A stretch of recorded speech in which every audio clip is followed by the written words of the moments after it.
And the moment that people understand that you're committed to their growth, they will let you push them. They will let you take them to task. They will let you hold them accountable because they trust you and they understand that you are looking, yes, for the results in the company, but that they're part of that. And the moment that breaks down, you have a problem. Something that's happening a lot with leadership is that it just becomes transactional. There's a way that people invest in leadership all because they're trying to get something out of somebody.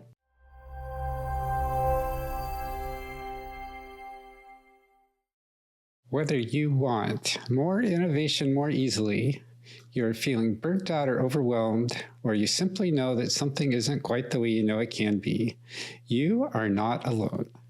I hear the same from leaders every day. On Uncommon Leadership, we explore aligning personal fulfillment with business success, creating authentic teams, and cultivating the resilience, adaptability, and ease necessary to move beyond simply surviving today's challenges into thriving. I'm Michael Hunter with Uncommon Teams, and today we will uncover fresh insights into what it means to lead. Joining me is Gary Montalvo. Gary is a leadership and mindset coach who helps big-hearted entrepreneurs stop being the bottleneck in their business. With nearly 20 years of experience coaching solopreneurs, startups, and executives around the world, Gary is known for his real talk, practical strategies, and contagious energy. He's the former Chief Growth Officer at Lime Life by Alcone and the host of the Ownership podcast. Get ready for a conversation that's grounded, honest, and I am sure will be packed with tools to help you lead with confidence and grow on your terms. Welcome, Gary.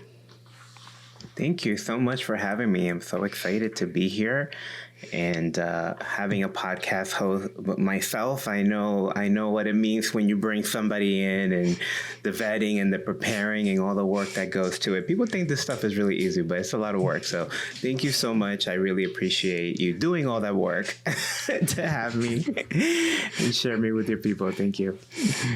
You're welcome.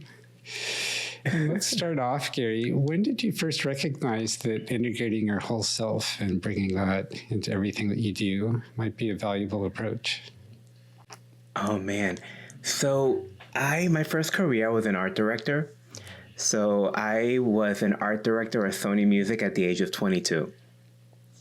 And I graduated from the School of Visual Arts. It was the first job that I ever interviewed for. And so, at 22, I had my fancy office on the 29th floor of Sony Music, and I made it, And I very quickly, when I got there, I started to realize that I was really well prepared for how to make something look good and market something, but I was really not prepared for navigating the complexities, the politics of working in a large company and navigating artists and leading.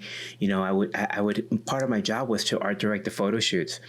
And when you're in a photo shoot, it's my team, hair, makeup, stylist, props, photographer, assistants, and then the artists and their people and managers, A&R, and whoever shows up, like whoever's cousins, friends, partner, somebody shows up and now they're in there and they have an opinion. And then you have the record label. And it was like my job to get all these people to unify and come together under one vision and agree on a strategy. And I was 22 years old. I had no idea what I was doing. And so I very quickly started to realize, something's going on here. But how I framed it was something's wrong. Something's wrong with me. And I spent the next, I would say, certainly next maybe 10 years of my career trying to hide the fact that something was wrong. So, like going to work, I think on the surface I was doing an okay job. I think nobody would say, oh my God, Gary didn't know but underneath the surface, it was like panic. It was anxiety. It was like, oh my God, any moment they're going to find out, any moment, like a lot of imposter syndrome. So I did Sony for 4 years, and then I said, okay, let me go to a smaller company. If I leave the pressures of a big, corporation, I'll go to a smaller company. I was still doing marketing. I was doing marketing for Broadway shows, and I went to a smaller agency, 30 people, and I was like, okay, this is more manageable. No, it was still the same thing, and same experience, same not feeling enough, same like, oh my God, same the pressure. And after 4 years of that, I said, okay, I'm going to go work for myself. When I do this on my own, I don't have to worry about my bosses and approvals and all this stuff. But I very quickly realized you take yourself wherever you go. And so I started to go, okay, what is this? This is something I have to really focus on. And it was my journey of personal development started, and it started with therapy and then coaching and then leadership training. And I just, went down the rabbit hole of understanding that I take myself wherever I go, and changing the circumstances is not the solution. Which is a lot how we try to solve problems as humans. We try to change the people, we try to change the job, we try to change the relationship, we try to change the school or whatever it is, but it's you take yourself wherever you go. And so, that was a kind of long answer to the journey, but it wasn't like a clear moment. It was just like this process of realizing that, and I think part of that was also realizing that it didn't have to be that way and it could be better. I'm not sure when that part kicked in, but I started seeking that something could be better, right? Because I started doing therapy and doing coaching and doing all these things. So I think that that's also part of it, that you have to believe that something could be different for yourself and for your team, your company, like whatever it is that you got on your plate. That journey you just described, Gary, has a lot alike with just about every other person I talk with. Yeah.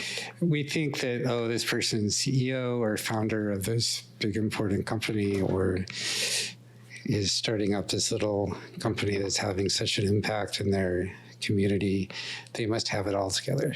No, they are working through all the same things that you and I and our listeners are of. I'm not enough. This isn't working. I'm doing something wrong. I don't have enough XYZ. We all have the same problems. And as you say, so often we try to run away from them, and they just keep following along, because they're not something that we can just, it's not like a backpack that we can just take off. It's integrated all through us.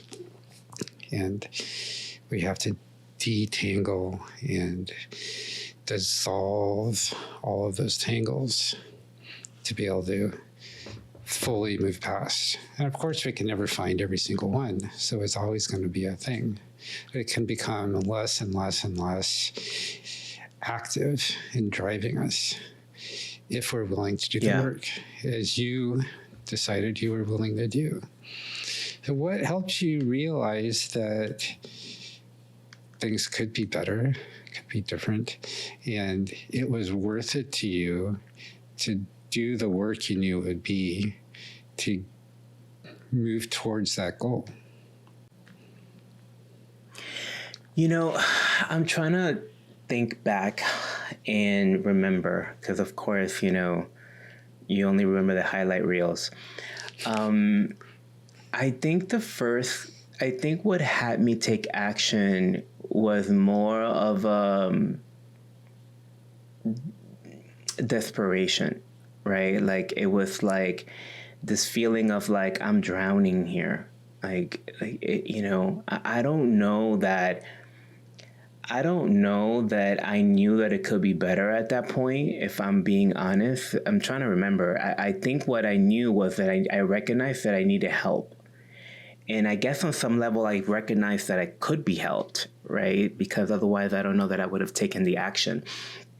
Where I remember, like, the world opening up for me was not even when I started to do personal development. I found this training that was like one of these, like, trainings where they put everybody in a room and they have you do exercises for 5 days and talk about them and process and all that. And that was extremely powerful for me because I started to learn distinctions that allowed me to see myself and allowed me to see how I could change my perception. So I started to understand the distinctions between, victim and responsibility. I started to understand distinctions of choice. I started to understand the distinction of interpretation. Like, I feel like until human beings get that, because even when you have that distinction, even when you get it, you still walk around like the truth. Like the way that you see it is reality, and the way that you see it is right, and the way that But it's like the moment that you get that, it's like, oh wait, 99.9% of life is just an interpretation. Whoa. And if I can change the interpretation, then I can change my access to life and my experience. Like when I got that, it was just like, literally this veil just lifted and I got like the keys to the kingdom. I've got like this access that I never saw before. And it was just such a wake up call. And it gave me the tools to really get responsible for creating the life that I want, creating the relationships that I want, creating the experience of life that I want. A lot of times experience is one of those areas where mostly we have it show up and then we decide, like, oh, it's sunny today. Okay, that means I'm going to experience a good day. It's bright outside. I'm gonna feel good. Oh, it's raining today. It's gonna be streets. Traffic's gonna be a mess. It's gonna, my commute's gonna be awful. I'm gonna be late for work, and it's gonna be a bad day. Mostly, our experience is dictated by the circumstances and that we are, see coming at us.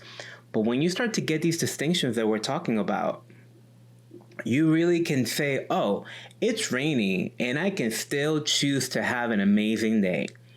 It's raining and I can still choose to see this as an awesome opportunity to create value, to make an impact, to learn something, to have fun, to go with the flow, to listen to a great podcast like this one while I'm stuck in traffic. Like, there's just so many. It opens up the whole world. And when you start to play around and bring leadership to choosing your experience, you really start to unlock something there. Right? Because that's one of those areas where we relate to it as victims. Like, my experience shows, depending on how my inbox looks, that's my experience, right? Depending on how, what's for lunch or, but when you start to go, oh, no, I have something to say about how I choose to experience life, and that's really what started to kind of just free me up. And really allow me to approach life and my career in a whole new different way, right? So first, Gary, I want to know, what is the 0.01% of life that's not wholly your perception? Yeah, so that's the stuff. This is a microphone. Right? That's not really up for debate. Now, this is a good mic. This is a bad mic. I like this mic. I don't like this mic. I wish I had a different mic. Oh my God, this mic is the best mic. Like, those are the 99.9%. Your interaction with it and how you respond and all of that. It's a great example that I like to use is, in the context of body parts, this is a finger, right? Now, in the context of numbers, it's a 1.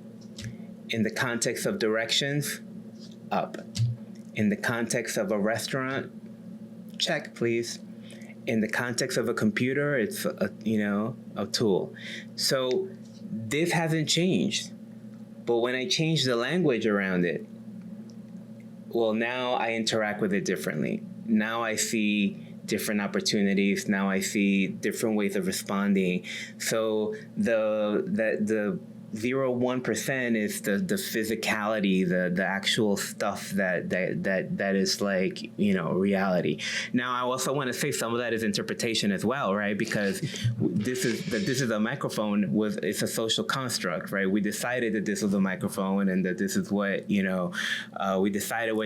This is it's not a good example, but like a chair, for example. A chair is like, but I could stand on it. I could turn it around, flip it, and make it a sculpture or something. I don't know. But it's still a chair. It's just we've all agreed that that's what a chair is. So it's also a little bit of interpretation there as well. It's a really good question. This is a great example of reframing. When we talk about reframing our emotions or experience, that can be very challenging sometimes to understand.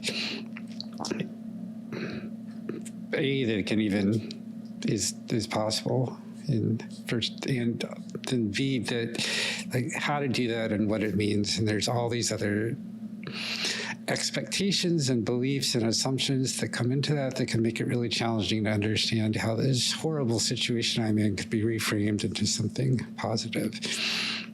And so using an example of a finger can be easier for a lot of us to identify all these alternative explanations or frames of what that is, how it could be used, how it might be useful versus not. And it really shows how everything that we say can be interpreted a million different ways. Mm-hmm. If I say this project is finished, I might mean it's complete. And I might mean it's a total disaster and it's never going to be complete and we're just throwing it away because it's not worth spending more effort on. Same 3 words, 4 words. Yeah.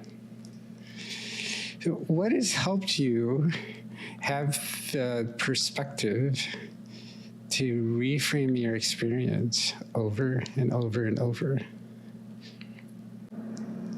Yeah. So the only thing that has you do that work is you have to be up to something. And what you're up to has to be something that is worthy of your attention and your inspiration. It has to be something that pulls you.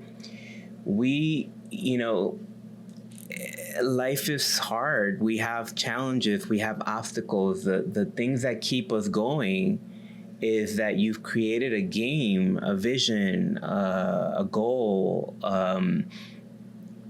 that is juicy enough, exciting enough, inspiring enough to have you do the work of going through those obstacles. So and this is why, as a leader, it's so important to do the work of reflecting and articulating what are the things that matter to us and what are the experiences that we want to have and want to create with others. For example, I am very driven by making sure that everyone that comes into my space leaves bigger in some way, has some kind of expansion. I'm very driven by that. And so there's a way that I am really driven by empowering people in being fully realized and fully self-expressed and fully alive. So I have started to train myself to be the kind of person that can do that. And I'll give you a perfect story of this. When I first started coaching, So that program that I told you about, when I completed that program, one of the options you have is to go back and mentor the next class. And so a lot of the coaches in the space are just graduates who are mentoring. And so I was so moved by somebody taking 3 months out of their life to mentor me in this way. And just because they cared, that I was like, oh, I'm doing this just to pay it forward. And, you know, through this program, I had my little group. I had like 5 people that I was like in charge of. And they all start the program by writing these letters of goals, these big, huge goals that they're up to. And about 2 months in, we still got a month left, we do this exercise where we check in. They're checking in with their results and their progress, but the coaches are sitting there checking the results of their people as well. Like, you're measuring your success based on how your team is doing. And my team was failing so miserably. They were just, it was awful. But they love me. They love me. I was their cheerleader. I was their rah-rah guy. They love me. They would like. And what I realized after doing that exercise was I was more committed to them liking me than to them winning. See, up until that point, one of my main strategies for surviving life had been being liked. I was teased a lot as a kid, so being liked became survival. When I got to college, I wasn't the smartest, I wasn't the most successful. I worked the hardest, but I also was very likable. Teachers took an interest in me, and they contributed to me, and I leaned into that, right? So there was a way that being liked became like a tool of for my success, and a tool of, and it wasn't manipulative. I wasn't being fake, but it was, I became charming, right? I became charming. I became funny. Like, I literally remember the day that I decided to be funny. I was in junior high school, and somebody made fun of me, and for some reason I came back with a joke that was funnier than his joke, and everybody around me started cracking up, and I literally said, oh, if I can make the bigger joke, then I control the narrative, I control the situation. Okay. And in that moment, I became a smartass because it got me something. Now that I'm coaching, those skills were getting in my way, because coaching involves hard conversations. Coaching involves holding people accountable. Coaching involves holding somebody's hand in the fire and pushing them beyond their limits. And up until that point, I wasn't willing to risk them not liking me. So then I had to start doing the work of dismantling all those defense mechanisms. I had to do the work of dismantling and training myself to be able to say the uncomfortable things, because I declared that day that I was no longer going to be the reason why somebody else didn't win. I was no longer going to be the thing that stood in somebody's way. I had to look and go, okay, why? I was the only common denominator between the team. 5 people, different lives, I was the one thing linking them all together, So you have to have something that you care about deeply enough to make you go into the shadow parts, to make you go into the dark parts. And for me, that's people. For me, that has always been people. There are times when you'll see it, especially in the tech world, you'll see that there's an innovative idea Steve Jobs, comes to mind, Elon Musk. These are people that are hyper passionate about putting forward some idea, and as a result, they push to the limits. They may not have always been the greatest leaders, and this is where like you and I come in to help them with those moments, because when you make the mission more important than the people and taking care of the people, well, that brings a whole other set of problems that we haven't gotten into yet. But what drives you, what has you do that deep work, is you have to have something that calls you forward and lights you up, and you get to decide what that is. It could be just your family. Some people are just like really driven by creating, opportunities for their family and their kids. But you have to know what that is. And in my experience, the leader in me will invite you to have it be something that is to understand how that vision, your part, fits into the bigger picture.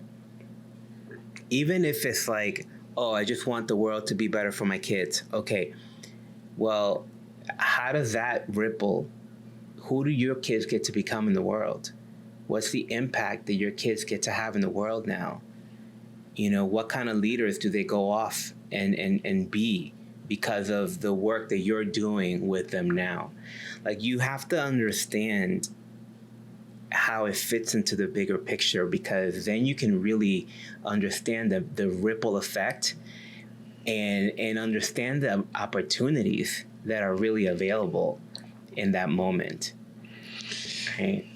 How do you, Gary, create the space where your clients can feel safe and empowered to truly understand what that is for themselves, and then to turn around and help them do that for their employees and the people that they care about? Yeah. So, I mean, I'm so glad you asked this question, because I wanted to tie it back to something you said earlier. For me, my secret sauce has been authenticity. And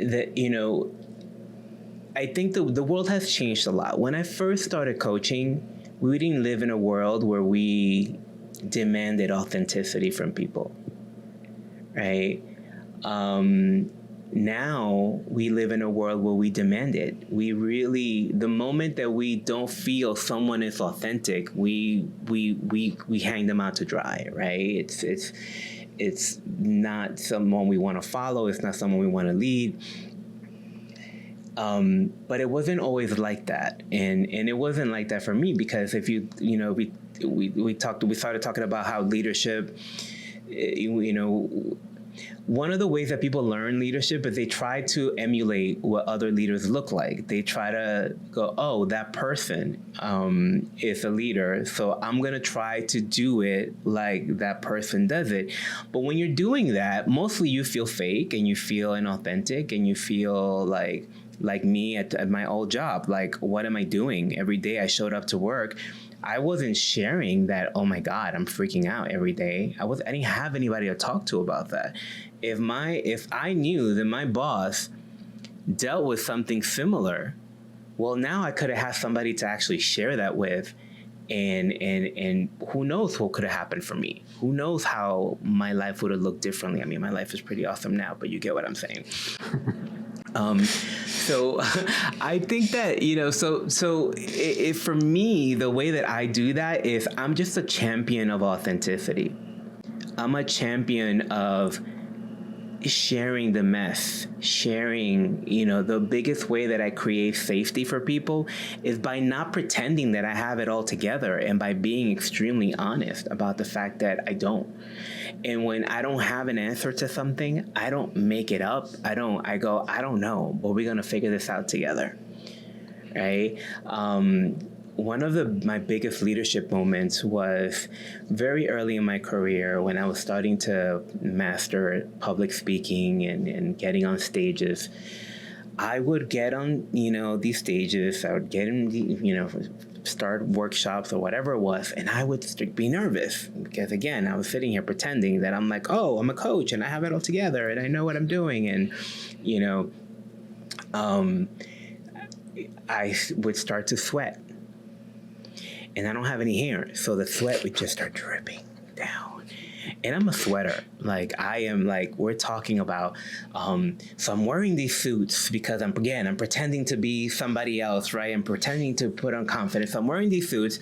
I'm this hot, and now I'm sweating. I can't take off my jacket because I have these huge sweat stains underneath my shirts. You know, people would start to get uncomfortable and, like, go to the bathroom and bring me towels.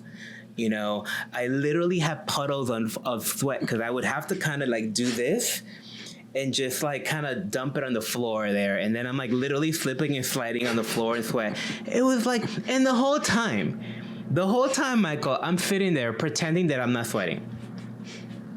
Like everything's okay, you know, everything's okay. And you know, I realized, okay, I got to change my strategy here. And so I started going up in front of the room and I started saying, hey guys, my name is Gary Montalvo. I'm really nervous right now. You know, I want to make sure that I do a good job and I'm nervous. I'm going to probably start sweating. And so I have a towel here to make sure that, you know, I'm going to be like Luther Vandross right now and I'm going to like pat myself down. All right, you guys ready to get started? And I did it I did it for one reason. I understood in some level that that if I did that, I would be free. The moment I did that, I was no longer worried about sweating. I was no longer pretending that I was sweating. I removed that obstacle. I freed myself up. I used my learned skill of charm and making a joke. I used it now intentionally, right, to take control of the situation and diffuse it. The next part was something that I discovered and has been probably my biggest leadership lesson in my entire life. By me sharing that, I immediately had the room. Immediately, everybody was on Team Gary. They were with me. I thought, you know, that it was going to be for me, but I gave them freedom. I gave them permission. I you know, and because who couldn't relate to being nervous in front of a room? Everybody could relate to that. So in that moment, they said, oh, Gary's real. I can trust Gary because he's telling me the truth. Gary's mirroring my experience. And that has been my philosophy for my entire career. I speak very candidly. I speak very openly. I will never be one of these people that pretends and shares. I show you the mess. That is the biggest way that I can teach you, the biggest way that I can create safety for you, the biggest way that I can show you that you're not alone, right?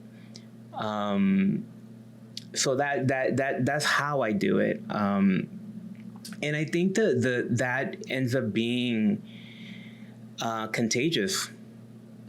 You know, so leaders that I work with will start to bring that into their environments and what they're doing. And the biggest, most common feedback that I get is that there's a way that I am with people that teaches them to stop judging themselves, because they can see that, oh, I'm not alone. This is something that, you know, if Gary, who I respect, had to go through the same thing that I went through, well, okay, nothing's wrong with me. And I feel like when we start bringing that kind of leadership, that kind of authenticity to our leadership, it's so powerful. It's so powerful because it gives people space to be themselves. It gives people space to have authentic conversations. It gets people invested in you, not because they have to stay late because you told them to, but because they want to have your back when you need it. You know, so your deadline is my deadline. Go ahead. This is an important distinction. There's authenticity, and there's what percent of our authentic selves we share. And the percentage that we're sharing is way less important than the purity of the authenticity. If when the switch that you made in those presentations wasn't that you showed up and spent half an hour or even 30 seconds going through your full authentic experience right then in your life up till then, you focused on one piece of it, and that's what you were authentic about, and everything else stayed inside, and it's fine. What people resonated with and responded to was you are 100% authentic with the parts that you were sharing. And everyone knows that there's always parts we're not sharing. And the people who don't filter anything are often people that we don't enjoy being around with because it's too much information. Yeah. And my opening question was about integrating our whole self and bringing that into everything you do. And this doesn't have to mean it is sharing all of that with everyone in every situation. It means bringing all of that with us so that we are all there, so that we can know what parts of us will help move this moment forward. Yeah. And I talk about it a little bit differently too, like, but your authenticity does not supersede your responsibility and your commitment. So yes, I'm very authentic, but what I share, my authenticity has a purpose. It's inside of a larger commitment and a larger responsibility that I signed up for. And I think that those are the distinctions for me that keep me grounded, you know? Like it wouldn't be helpful for me, like, oh my God, I don't know what I'm gonna do. I'm so scared, right? Like, you know, that wouldn't be helpful to share. It's okay if you experience that. I would probably go get support and get myself, you know, and then go, you know, or share it in a way that's inside of the commitment. Hey, I don't know. I'm nervous right now, guys. I don't know. I don't have the answer figured out, but my commitment is to figure it out. And together we're going to do this work. Right? So you can still share the authenticity inside of what you're up to, inside of the vision and responsibility and commitment that you have. There is a movement, a little, I don't know if movement is the right word, but it does seem to be very popular now to just value authenticity for the sake of authenticity. You know, like, oh, I'm just sharing my truth. I'm like, yeah, but it's not really contributing anything or adding anything, or, you know, like, like what's the purpose of you sharing the truth other than you just want to get it out? Because, you know. That intention is super important, and also is sharing in a way that's safe for you and for everyone else. It doesn't mean that any of us are going to be comfortable necessarily. We may all be super uncomfortable. Discomfort isn't the same as not being safe. Yeah. Yes, that's really good. So what is the business value of doing all this? Well, I started to just tap into it, right? I think, you know, something that's happening a lot with leadership is that it just becomes transactional. There's a way that people invest in leadership all because they're trying to get something out of somebody. Right? They're trying to get the team to do something, perform better, you know, be okay with the transition. And that reads as inauthentic. when you start to only care because there's a goal that you have, it just, I think in the end, it might do some more harm than good, because people start to smell that and feel manipulated. I think that if you're a person in a leadership position, you want to start stepping into a world where this is part of your everyday practice and this is part of what you care about, and not something that you turn on when you're trying to manipulate a situation. But I always talk about it. It's like, look, I'm a leader when I'm crossing the street. I'm a leader when I'm sitting in the toilet. I'm a leader when I'm, it's like you are, it's like 7-Eleven. It's always open for business. You're always bringing yourself wherever you go. The value of that is that you now can adhere to the standards and values that you subscribe to. And here's what I mean by that, right? I just shared with you very candidly that I am someone committed to have everyone in my space leave bigger than when they came in, right? That I really want everybody to be empowered. I didn't say the people that I like, the people that don't annoy me, the people that drive well in traffic. I said everyone. And so when I'm moving about the world, when I'm moving about my teams, there will inevitably be somebody who annoyed, or, the moments I'm in traffic, somebody cuts me off and I go, motherfucker. And then I have to check myself, because I remember my commitment to empower everyone, right? In my teams, there'll be someone not performing, creating, more work for me, right? Making me look bad with my superiors. And now I get, my human reaction is to go, why?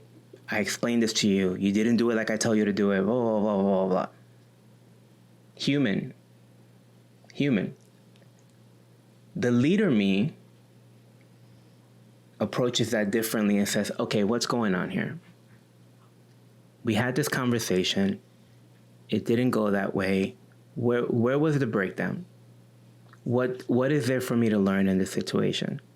What is there, what is there a simple shift that can happen? Very often it's I didn't want to bother you. So they took on extra work without checking in with me, because they had a perceived idea that bothering me would be a problem. Okay, got it. So we can dismantle this right here, right? We can, until I understand that that's a hidden belief that you have running in the background. Well, that's always going to interfere with how you relate to me.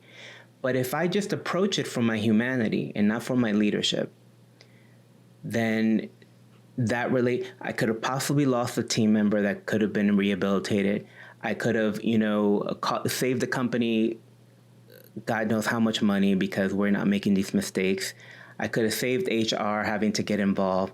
Like, there's a huge ripple effect that can happen from you taking on this way of being and this skill set and getting curious about yourself, about other people, about what could make a difference.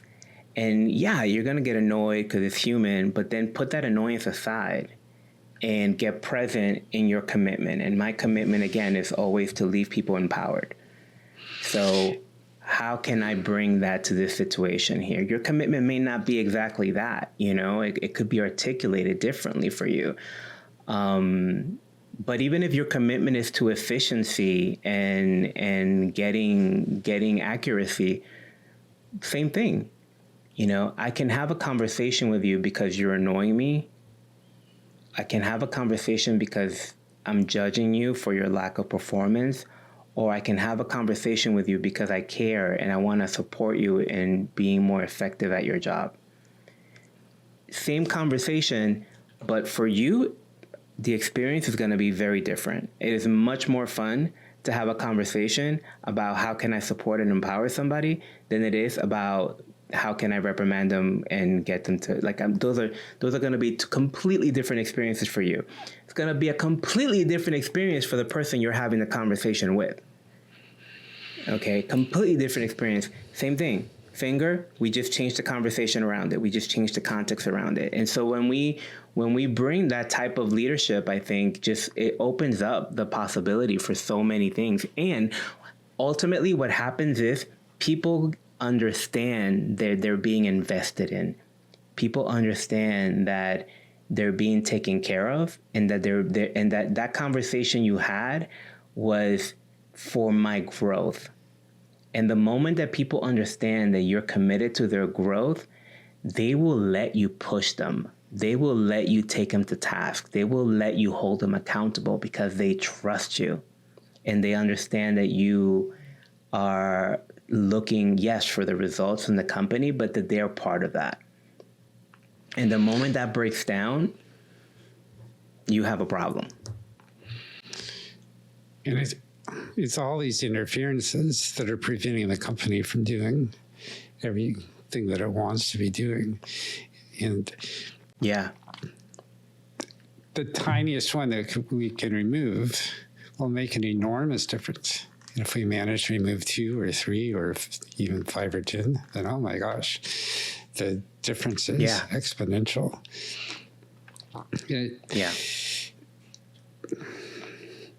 And it just proceeds from there. So that if every day we can make one tiny thing a tiny bit better, then the compounding effects are unbelievable.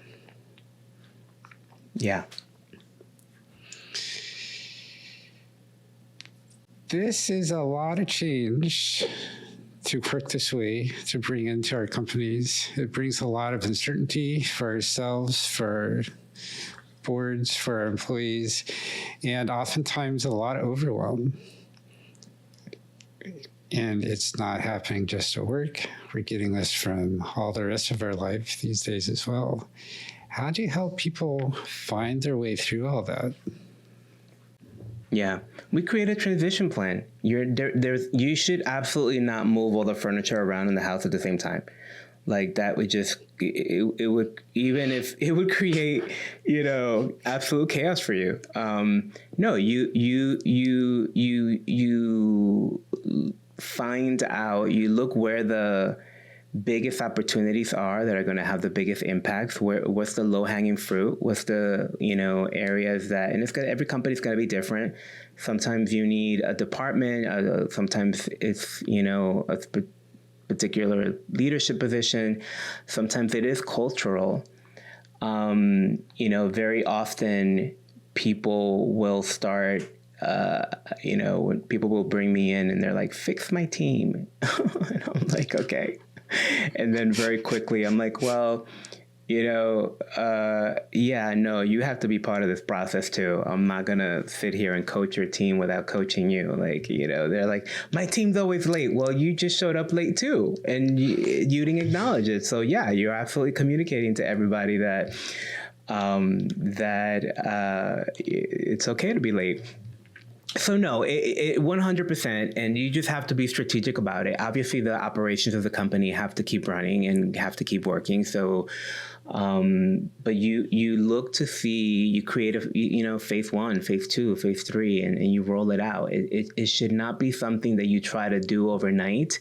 And I'm so glad you asked that question, because one of the expectations that people can sometimes have is that we just flip a switch. Like, oh, we did that training. The team should be fixed. Culture is in place now, like we just, we did that exercise where we created a new vision statement. We're done. We have a new vision. Now, how do you reinforce that daily? How do you reinforce it in your conversations, in your behaviors? How do you, keep it alive with the team? And how do you deepen their understanding of it? Like, those are things that need to be rolled out. What are the icebreaker exercises that you can introduce at your next meeting to tie it back to that vision statement that we created? those are, you have to be very thoughtful about those things. And this is where a leadership consultant would be invaluable, because they'll help you map that out and they'll help you figure it out. And the other thing about having an outside person in that position, that where they're really valuable, is, listen, the company is going to be focused on keeping the wheels moving. And so what can happen with initiatives like this is that now you have somebody in charge of something else now also hold the accountability for the leadership development. So you put someone like, the CMO, the CFO in charge of the leadership development. Well, guess what? They're running operations, they're running finance, they're running, HR, they're running all this other stuff. But now they also have to hold this part. Having somebody in the outside who is focused just on this and not the 27 other million widgets moving around in your company can be really valuable, because they're not going to be distracted, right? And they'll be the gentle reminder to say, hey guys, how are we bringing this back in? I know that we have this deadline too, but how can we integrate this new culture into that deadline as well? Patience.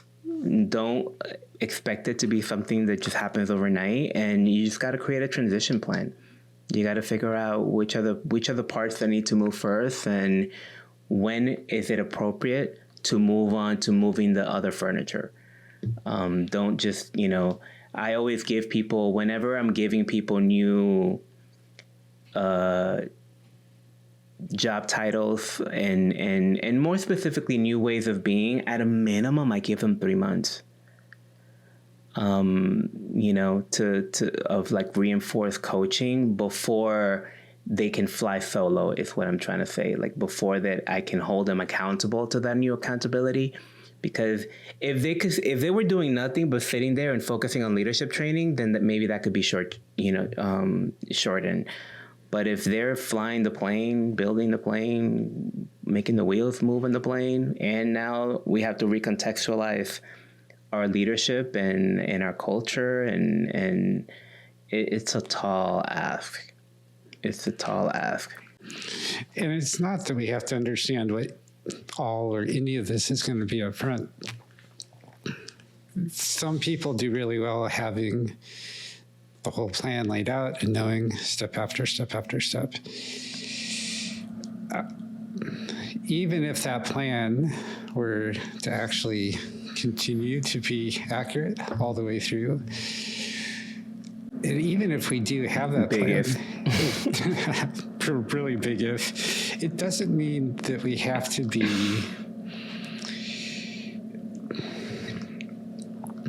that we have to focus on it any more than right now. Mm-hmm. And for people who the big plans don't work, that's fine. All you need to know is, what's the next step? Okay, what did we learn taking that step? What does that suggest for what the next step is? This seems like we're focusing just very close in and not doing any of the big strategic work that leaders are, quote, supposed to be doing. But in fact, this can be more strategic than coming up with the grand visions and plans that everyone tries to execute on, and I have never seen actually succeed all the way through. Because this is recognizing the reality of every step that we take is completely changing our entire situation. Yeah. And we're going to need to reassess. What we thought made sense may not make sense at all. It may make sense to some extent and not to others. Even if it completely accurately 100% still makes sense, reassessing each step and verifying that, yep, this still makes sense, this still makes sense, this still makes sense, is the safest way I've found to transform cultures and teams in ways that people feel embraced by those guardrails rather than confined. Yeah, it's a really good point. And then to integrate your findings too, because you're going to discover things along the way that will actually facilitate. So it's having that moment to say, hey, sometimes you get in there and you realize, oh, I don't have to work as hard to do this as I thought. So I can shorten this timeline here. And, that you have those surprises as well. So. And knowing that we don't have to work on these great big timelines, that we can use those as guides and still just be focused on right now makes everything so much easier. For people, Gary, who would like to you about having your help in removing themselves from the roadblocks in their business, what's the best way for them to get in touch with you? So, GaryMontalvo.com is my website. Gary at GaryMontalvo.com is my email. I'm very Googleable. Just look up Gary Montalvo and you'll find me on LinkedIn, on Instagram, on all the things. It sounds great. And I'll have all those links in the show notes. What would you like to leave our audience with today, Gary? So a lot of you guys are going to be, you're in the tech world, so you're going to be really focused on, people in tech tend to be more task-oriented, more, operations-oriented. And I just want to remind people to really get invested authentically, genuinely in the people and in the development of the people. And the fulfillment of the people as well. When you do that, and it doesn't have to be really complicated. It could literally be just a hallway conversation. Hey, I heard your kid was sick. What's going on? I can't stress enough the difference that makes. And not only will you have a team that is ready to go to the mat for you and with you, but for you as well, it's an opportunity to expand your leadership and your capacity to make an impact. Which I think at the end of the day, that's what we mostly care about, right? We want to leave our little mark on this big giant rock that's rotating around the sun. So yeah, and don't feel like you have to do it alone. That's always been a mistake of mine as well. Like I got this. I got the world on my shoulders. No, you don't have to do that. There's so many people that can help and support you. Find the right one for you. Whoever that is, and get the support that you need to get you where you want to go, or at least to help you feel relief. And help you feel at ease. I think about all those years that I kept going to work every day, going like, oh my God, oh my God, oh my God, oh my God. Not realizing that it was like, oh, that was optional. Okay. That's great. Thank you for spending this time with me today, Gary. Thank you. You're lovely. I appreciate you so much. Your questions are really insightful, and I love the work that you're doing here in the podcast. It's such a great platform. So thank you for allowing me to be part of it. You're welcome. And the audience, thank you for joining us today. Gary and I would love to know, what are you curious about with your people, and what are you going to go curiously inquire about how things are going today? Thanks, and have a great day.